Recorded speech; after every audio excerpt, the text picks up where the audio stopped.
Untuk materi yang kita bahas, yang pertama ada sistem perpajakan di negara Prancis, yang kedua keunggulan dan kekurangan sistem perpajakan di Prancis, dan yang ketiga perbedaan sistem perpajakan di Indonesia dan di Prancis. Sistem perpajakan di negara Prancis. Pajak atas produksi dan impor. Pajak-pajak atas produksi mencakup pajak profesi, pajak langsung, dan pajak transportasi atau pajak profesional, pajak tanah, dan pajak transportasi berbayar yang berlaku untuk penggunaan tenaga kerja dan properti atau penggunaan tanah, bangunan, dan aset lain yang digunakan untuk kepentingan produksi. Pajak pertambahan nilai atau PPN. Pajak pertambahan nilai adalah pajak konsumsi umum yang berlaku untuk barang dan jasa yang berlokasi di Prancis. Ini adalah pajak proporsional atas output yang dikumpulkan oleh perusahaan dan pada akhirnya sepenuhnya didukung oleh pembeli akhir, yaitu konsumen, karena sudah termasuk dalam harga barang atau jasa. Tarif standar saat ini adalah sebesar 20%. Ada dua tarif yang dikurangi. Tarif 10% untuk buku, menginap di hotel, transportasi umum lokal, dan makanan restoran. Dan tarif 5,5% untuk sebagian besar bahan makanan. Tarif khusus sebesar 2,1% hanya berlaku untuk obat resep yang ditanggung oleh jaminan sosial. Pajak atas produk minyak bumi. Pajak atas produk minyak bumi berlaku untuk produk minyak bumi dan biofuel menurut tarif tetap yang ditetapkan oleh undang-undang. Ada pajak konsumsi khusus atau TSC pada premium tanpa timbal dan solar. Ini berlaku untuk bahan bakar motor dan bahan bakar pemanas seperti bensin dan gas olin, listrik, gas alam, batu bara, dan kogas. Ini menggantikan pajak TIPP sebelumnya yang hanya berlaku untuk produk minyak bumi. Pendapatan dari TICPE mencapai 30,5 miliar atau sekitar 1,15% dari PDB. Pajak atas kekayaan. Pajak atas kekayaan dapat dikenakan pajak saat diberikan untuk dijual atau secara cuma-cuma seperti hadiah dan warisan.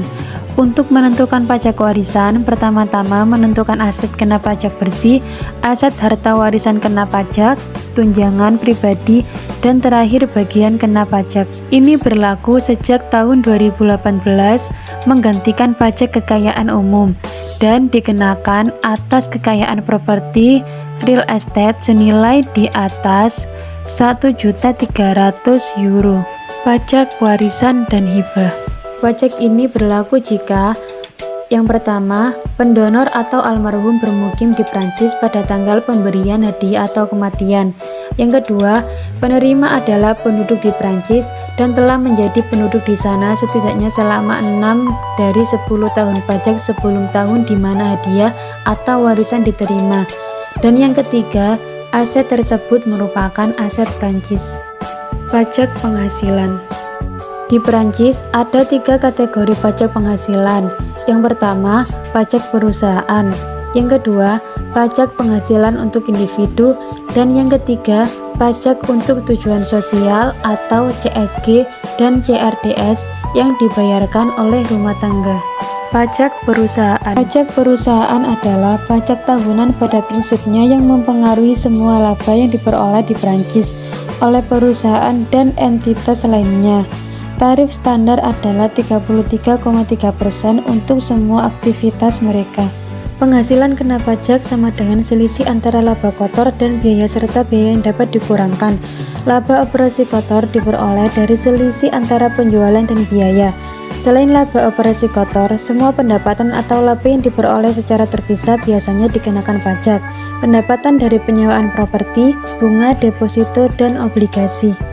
Pajak pendapatan. Pajak atas pendapatan atau IR adalah pajak atas semua pendapatan yang tersedia bagi individu dalam setahun.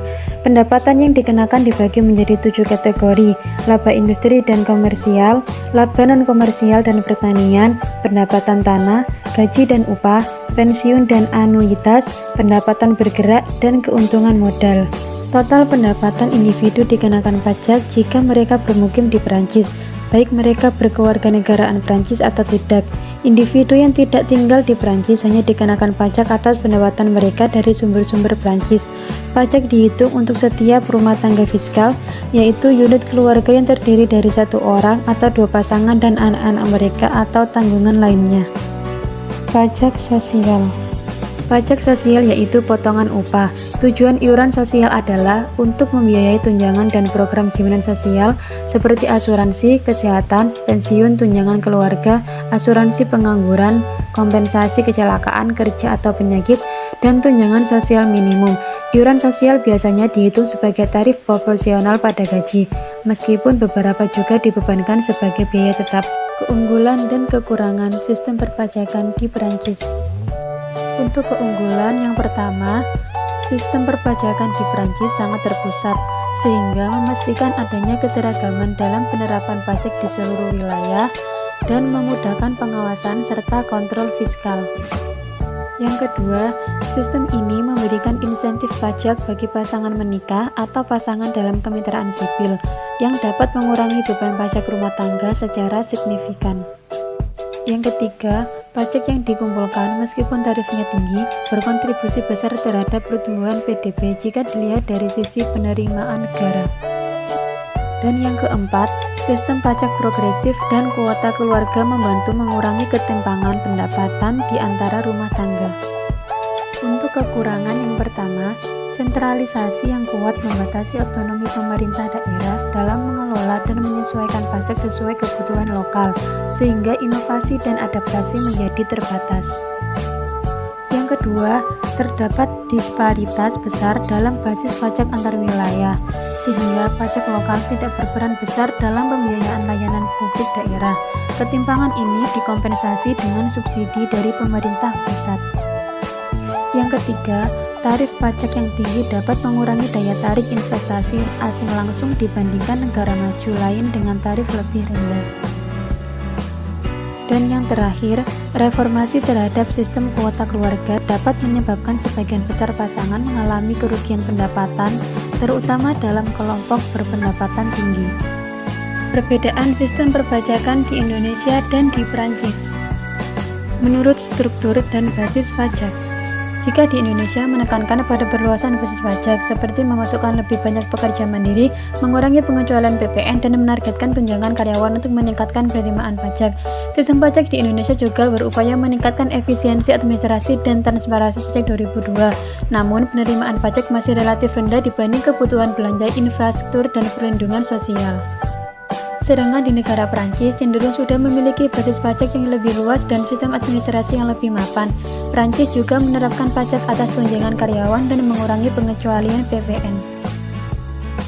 Jika dilihat dari kebijakan pajak sektor khusus, jika di Indonesia sektor sumber daya alam terutama pertambangan memiliki perlakuan khusus dengan dorongan untuk meningkatkan pajak atas rente sumber daya daripada hanya pajak atas pendapatan, agar negara mendapat bagian lebih besar dari keuntungan. Jika di negara Prancis juga mengenakan pajak khusus pada sektor tertentu, namun sistemnya lebih stabil dan sudah lama diterapkan, dengan fokus pada pajak penghasilan, PPN, dan pajak kekayaan. Jika dilihat dari administrasi dan kepatuhan, di Indonesia masih menghadapi tantangan dalam kepatuhan pajak, terutama dari pelaku UMKM serta pekerja mandiri. Pemerintah berupaya memperkenalkan sistem pajak sederhana untuk UMKM agar integrasi ke sistem pajak lebih baik. Di Perancis memiliki sistem administrasi pajak yang lebih maju dengan tingkat kepatuhan yang lebih tinggi dan pengawasan yang lebih ketat terhadap wajib pajak. Jika dilihat dari segi digital dan e-commerce, di negara Indonesia, tahap penyesuaian regulasi pajak digital dan e-commerce dengan tantangan utama pada transaksi lintas negara dan kepatuhan pelaku usaha digital. Sedangkan di negara Prancis, sebagai bagian dari Uni Eropa, sudah menerapkan pajak digital yang lebih terstruktur dan terintegrasi dengan kebijakan pajak digital Eropa. Jika dilihat dari dampak ekonomi, di Indonesia, pajak sangat berperan penting sebagai sumber pendapatan negara dan alat distribusi kekayaan. Namun, efektivitasnya masih perlu ditingkatkan untuk mendukung pertumbuhan ekonomi yang berkelanjutan. Jika di negara Prancis menggunakan pajak sebagai instrumen utama dalam redistribusi pendapatan dan pembiayaan layanan publik dengan sistem yang lebih stabil dan mapan.